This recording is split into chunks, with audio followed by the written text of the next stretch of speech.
A listener just told me, man, why are you so pessimistic? It almost sounds like you've given up hope. It's because I have. It's because I have. But that doesn't mean that my life is over or that your life is over. I mean, the empire has 100 years to go, I think, before people start getting mutilated in the streets, or before people really start leaving, or before they're like, okay, America's no longer it. I think we got about 50 more years. I mean, we're just the turd circling the drain, as Mr. George Carlin said. And I thought he was crazy when he said it. But now I see that he's right. He was just a little older than me, a little smarter, a lot smarter. Andrew Tate. I've never.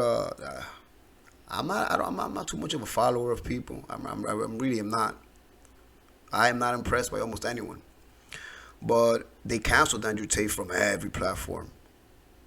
That must mean this guy's saying something. So now I'm researching him, right? And I've been listening to Andrew Tate since yesterday. So far, this nigga is spot on. He just does not talk bullshit, and he doesn't. That's why I know as soon as I get big, I'm gonna get the platform too. If I ever get big, it don't matter.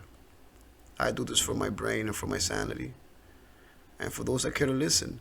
Now we're gonna get into why women have no sense of danger sometimes, and I agree with him on this one. I'll give you my example. Whenever I'm with any girl I've ever dated, if it's like a relationship, PNB Rock just got murdered, and this is what they're gonna talk about. But whenever I'm with her, I always find myself like my adrenaline is always like, and I don't think girls understand that. My girl now, I explain to her all the time. I'm like, listen, whenever you yell at a car five niggas deep because they cut you off, and you're lifting the middle finger, and you're first of all, bitch, if they get out, I'm the one that's gonna have to fight, and we're gonna lose that fight.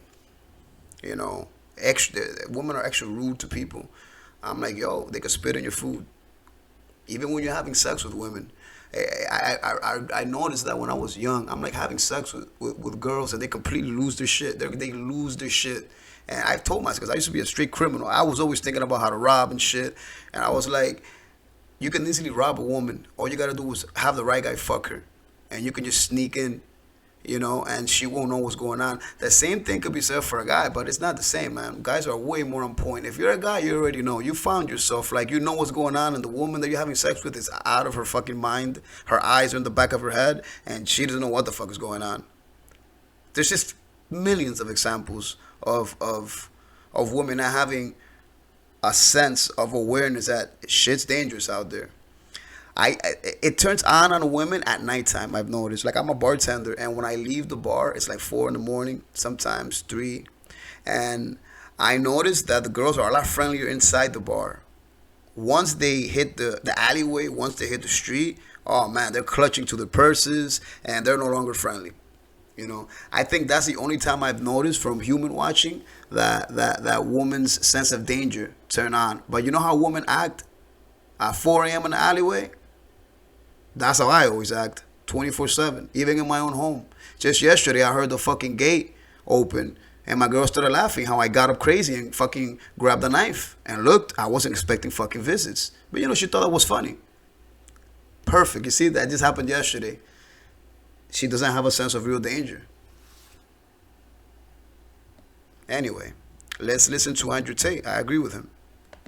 A true, because it's not their job to be, to some degree they feel like men should protect them. I don't think many women have a true, because it's not their job to be, to some degree they feel like men should protect them to some degree. Most of them, I don't feel like they have a true akin to threats sometimes. I give a million different examples, but if I go on a date with a girl in a restaurant, the first thing she wants to do is put on Instagram instantly. Oh, like, no, whoa. You can't, we're here now. Now listen, guys, PNB Rock just got killed over that. His girl posted that they were eating somewhere, right? And niggas went and robbed them and killed them. This guy's wearing hundreds of thousands of dollars worth of chains, right? Now,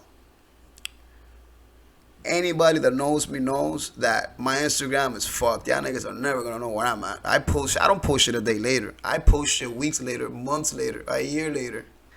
I'm still posting Dominican Republic pics from 2019. It's 2022. That's just how I do, because I don't trust anybody. I don't trust my family. I don't trust my surroundings.